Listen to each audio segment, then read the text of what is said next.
County. My name is Serge Tomassian. I'm the chairman of the council.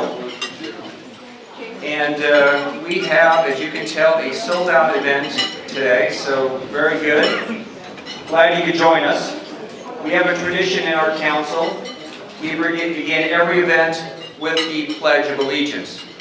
And I'm going to invite one of our ambassador members, the president of the Orange County Bar Association, Michael Bolourchi, to come join us and lead us in the Pledge of Allegiance. Please stand. Thank you so much, everyone. It's a great honor to serve in this capacity. And the beautiful thing to me about the Pledge of Allegiance is it's unifying for anyone and everyone from around the world who embraces these values.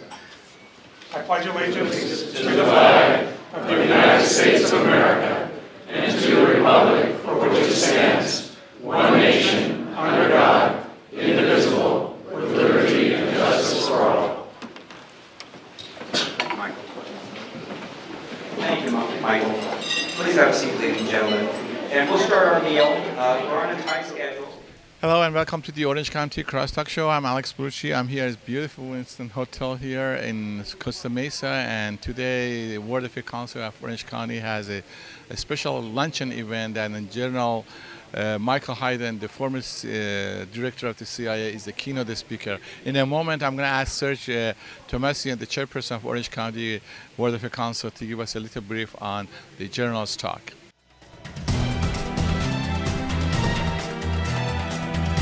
World Affairs Council of Orange County is very proud and honored to have as our guest speaker General Michael Hayden, former director of the CIA and the NSA, this afternoon at a luncheon. And so we invited him to come out here from Washington, D.C. as part of a book signing tour.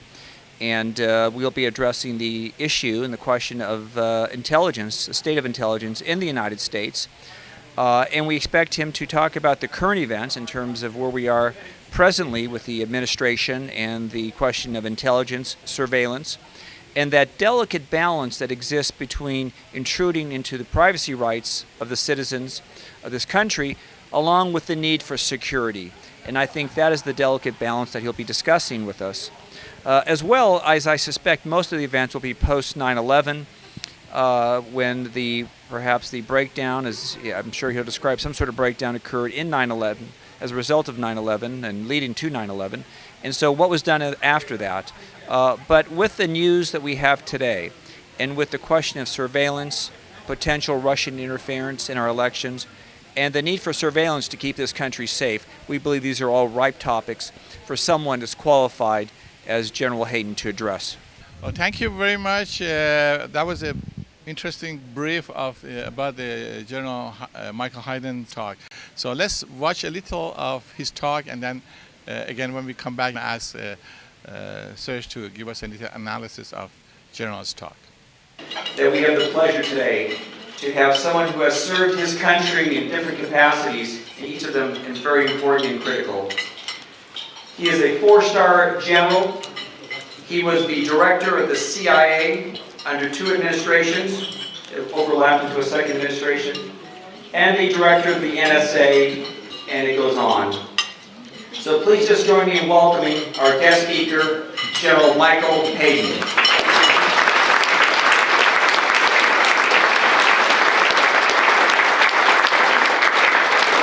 Currently, he's a principal at the Chertoff Group, a security consultancy founded by former Homeland Security Secretary Michael Chertoff. Hayden also serves as a distinguishing visiting professor at George Mason University School of Public Policy. Under George W. Bush, his tenure involved sweeping changes we all know and modernization to our nation's intelligence gathering and organizations. In the face of terrorist threats, while addressing domestic critics on both privacy and civil rights, he navigated a precarious path during a critical time of this nation's security history. He truly was right at the center of our national conversation of security and privacy. I can't think of anybody who's more at that center. His new book, which I picked up about 3 days ago, and almost didn't go to sleep last night reading, is fantastic. His new book, Playing to the Edge, American Intelligence in the Age of Terror, is his personal account of those years. Those years basically leading to highest levels of our nation's agencies. It's my honor and privilege to introduce all of you General Michael Hayden.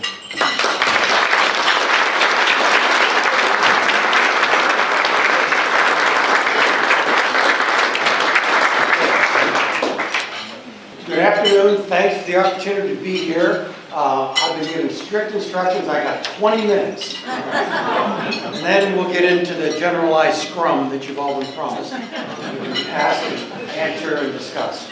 So, as Jeff mentioned, the book actually has been out about a year. The paperback edition came out just last month. And then, Penguin Random House, my publisher, has facilitated some events. Serge likely mentioned I got an interview later tonight. That's with Bill Maher, all right? Oh my God. So, yeah, wish me luck, okay? Definitely an away game for someone in my background. When I've gone around the country and talked about the books, I've kind of had 3 Roman numerals in the outline that the nuns used to teach me to always build before you started writing a paper. It was kind of, why'd you do this? What's in the book? And then finally, it was a how. How does a former director of this and that get the clearance to write? I've actually changed it in the last couple of months. It's why, you'll get that. The what, you'll get that. And then I've just kind of be a little more forward-leaning. It's what now? Okay. So let me start with the why. I teach at George Mason, as I think Jeff mentioned, in the graduate school there. I teach a course called Intelligence and Policy, and I have begun every semester, and I've been there since I left government, so it's about 13, 14 semesters. I've begun every semester literally at the level of metaphysics by telling everybody to read Plato's Parable of the Cave. Think back to your philosophy courses, the people, they're chained, they can't turn, the fire, the shadows, the voices. Can we know truth? And they kick that around and come back with the general Western answer. Yes, we can know truth. The pursuit of truth is a worthy thing. Great. Next, is the secret pursuit of secret truth a worthy thing?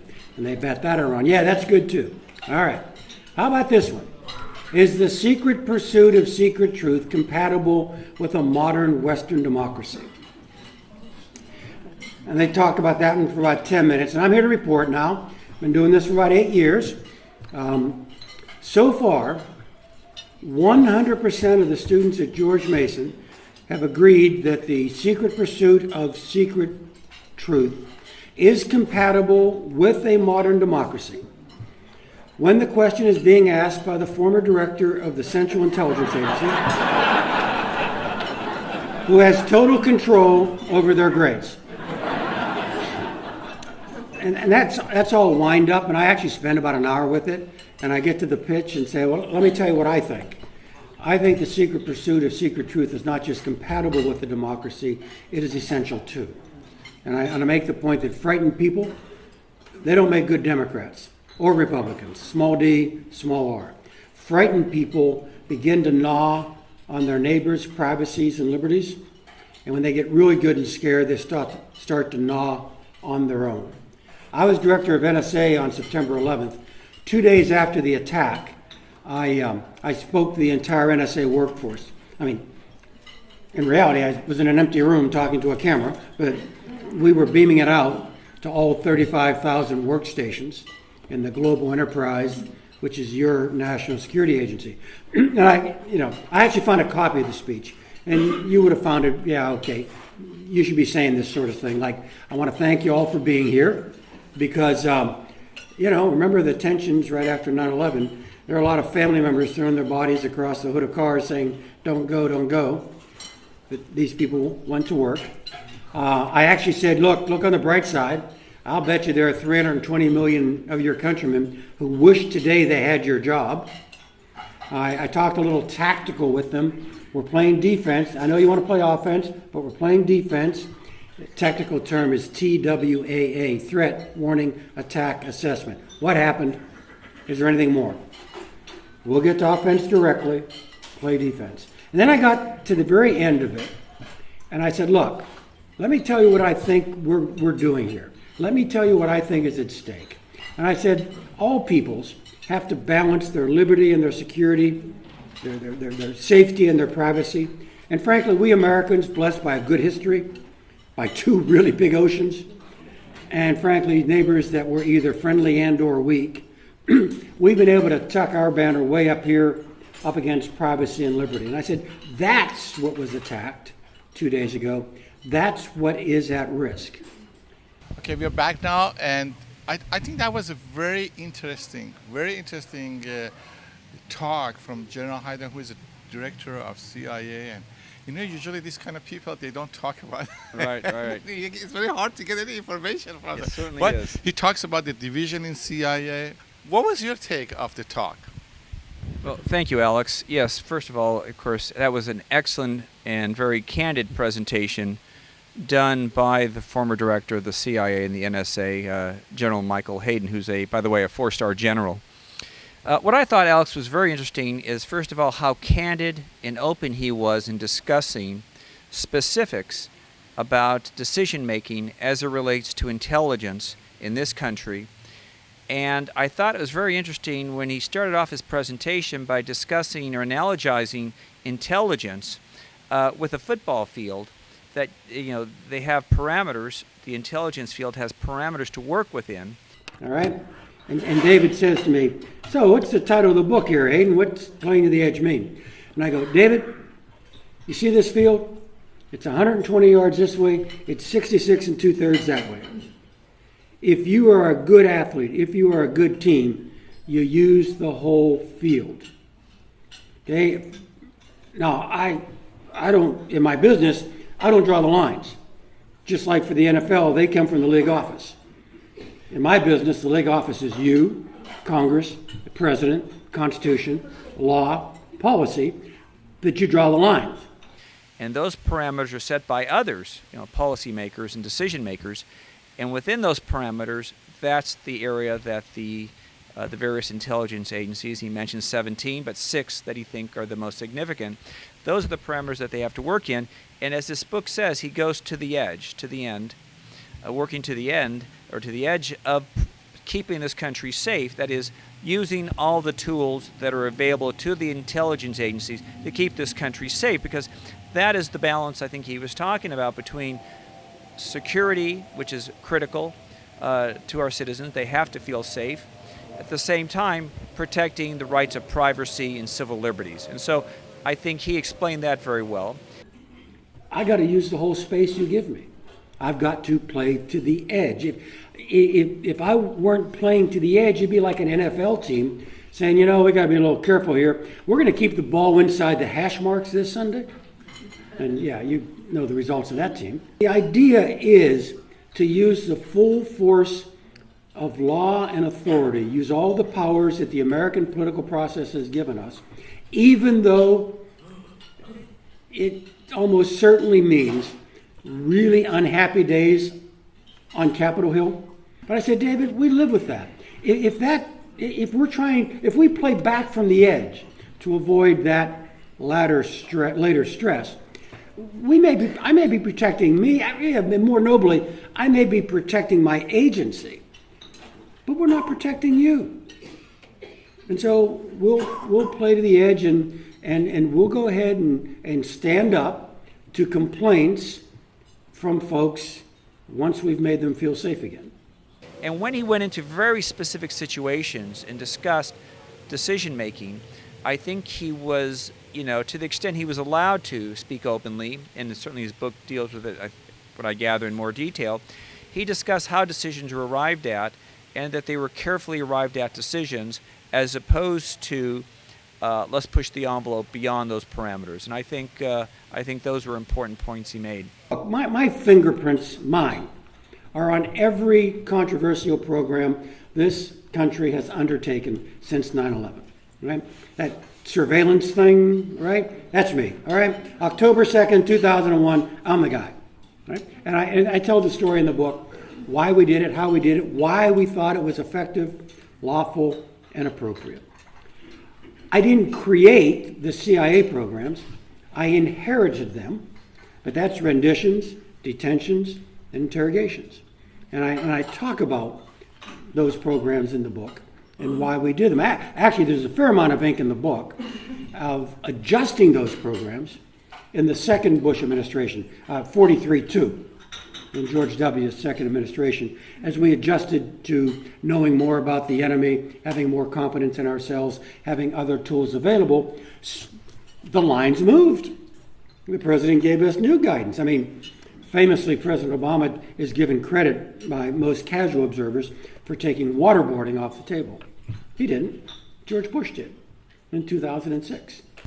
I might add one thing that I think impressed myself and I think most of our attendees, and another, by the way, we had another sold-out audience here, sold-out event, is that the integrity and the independence maintained by our intelligence community is so critical that it doesn't matter which administration is in power, which partisan politics are in play, that the intelligence community has to have integrity and independence and provide factual data for the decision makers who have their vision and their policies that they want to employ those policies, to employ the vision that they have that got them elected.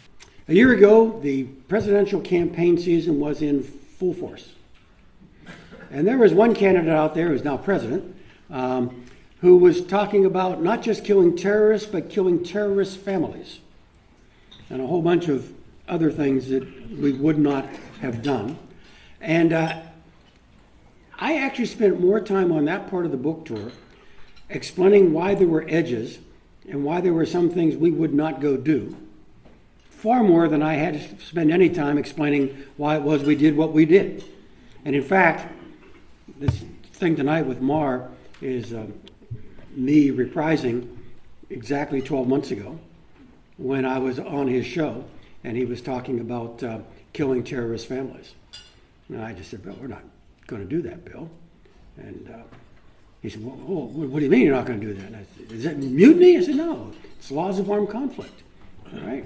Anybody in the American military, by extension, the American intelligence community, understands, the difference between combatants and non-combatants. If that order were ever issued, and it won't ever be, I'm sure, but if it were ever issued the first time it hits a man and a woman in an American military uniform, he's just going to turn around and say, "Ma'am, sir, that's just not going to happen."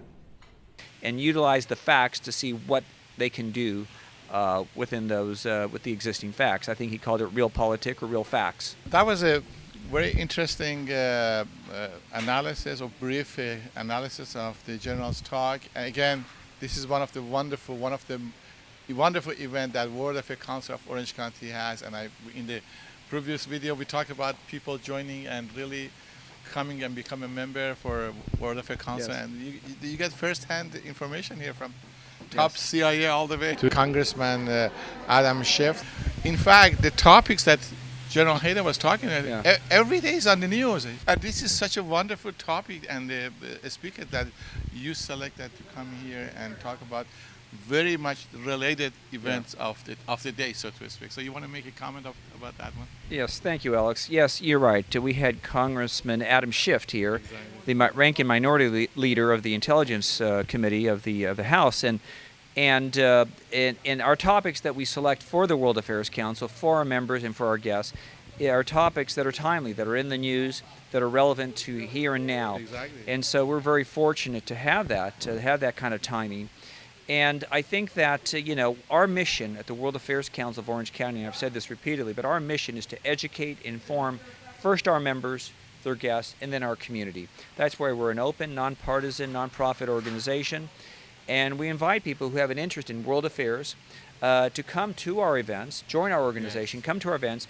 And you're right, we have top-tiered speakers. Not only people who analyze and think about these topics, but those who are in the decision-making capacity and currently. And so we had Adam Schiff, as you mentioned. We were going to have Dennis Ross, Ambassador Dennis Ross, coming up. He's very well knows Middle East so much. He knows the Middle East, Palestinian-Israeli negotiations. Exactly, We're in discussions right now with General Precarious to come as a speaker. So we have, we are able to bring to Orange County from Washington and other places top-level speakers, and that's what we do. And so we provide that avenue. And so I think with today, with General Hayden, and even with Congressman Schiff, we get a very frank, open assessment of their analysis. Things they may not say on television, things they may not be in the press. You cannot get this kind of information from TV or any other. Yes. First of all, they don't have the time for it, and then World Affair Council, almost 2 hours time frame that you have here is wonderful. And an important part of what we do, besides the presentation by our guest speakers, we allowed an opportunity for Q&A. And so the questions are probing, and our experience has been that most people, most speakers, answer the questions openly and directly. And so we find that to be perhaps one of the most interesting part of our programs when we engage in the Q&A, and our members, our attendees are allowed to ask questions. 2 related questions. The first one is from Michael Lawler, and what keeps you up at night about North Korea? And the second one, which I would say is, please describe your crown jewels. Can you summarize U.S. intelligence gathering on North Korea and Russia? So, to go to the first question, what keeps you awake at night? Currently, it's the defensive backfield of the Steelers. Prior to that, it was the offensive line. North Korea would be an absolutely wicked problem, all right? There are 4 successive administrations, none of them populated by people who are weak, stupid, or corrupt, who have tried to work on the North Korean problem. And I mean, besides being a hideous little gangster state, all right, it also is a state developing nuclear weapons and ICBMs. I said a couple months ago now on Morning Joe that before Mr. Trump's current term ends, North Korea will be able to reach Seattle with a nuclear weapon aboard an indigenously produced ICBM. But I think those who came took away with General Hayden's comments, first of all, that they feel we have a very competent and a very sophisticated, very effective intelligence service. And we have leaders like General Hayden who are very, very thoughtful and very intelligent individuals who serve their country well and keep us safe on many different levels. And I think the transparency that he indicated today, to the extent he's allowed to, the transparency in terms of how he shared information to the public, because that's basically, as he said, they are public servants to us, was very much appreciated. And so we're very blessed, very honored to have General Hayden here.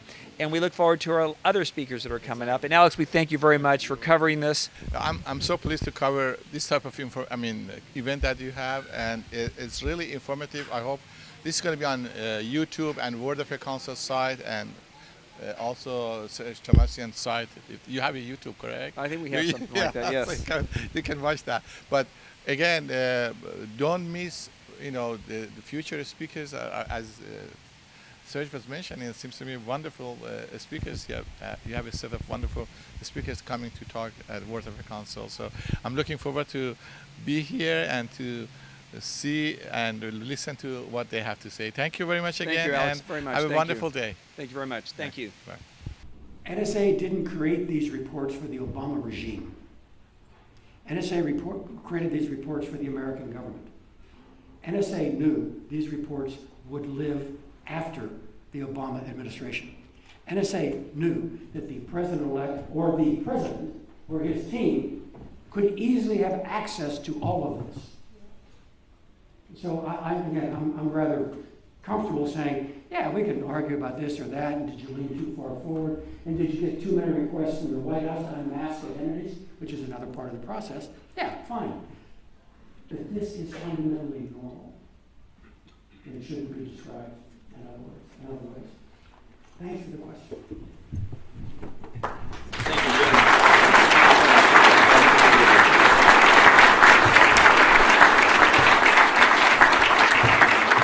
General Hayden, we are honored and proud that you took time from your very busy schedule to come here and to share with us the knowledge and experience that you earned through your service to this country. So we should all thank the General for his service to this country and for the authenticity and openness that he spoke to us today to inform us about the role of intelligence in our society and the role it plays and how well we are protected. So thank you, General, very much.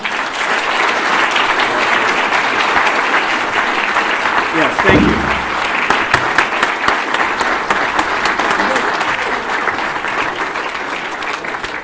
General, we'd like to present you with a couple gifts, and we'll take these with you. This is the only not the golden, but the globe, the orange globe that we give to our guest speakers. And we'd like to take with you a book on the Orange County, a portrait of the place. And hopefully you'll have a warm place in your heart for Orange County, and certainly we do in having you here. So let's just do a couple pictures.